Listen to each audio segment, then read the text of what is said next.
Şükür sana Allah'ım, bugünüme sabahıma.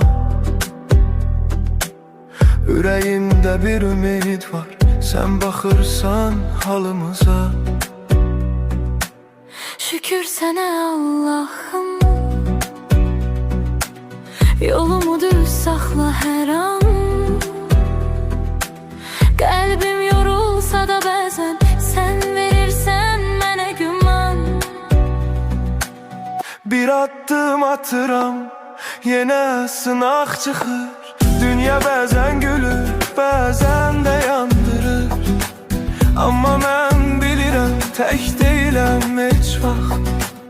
Sənin adın var içimdə, mənə yetər bu haqq. Evimə bərəkət, canıma səhət, qəlbimə təmizlik, dilimə məhəbbət. Hər kəs öz payını halal qazansın, Allahın nuru ilə qaranlıq dağılsın. Ya Rabbim gəncə güc ver, yaşlıya sən ver. Qəmli olan ürəklərə biraz rahatlıq ver.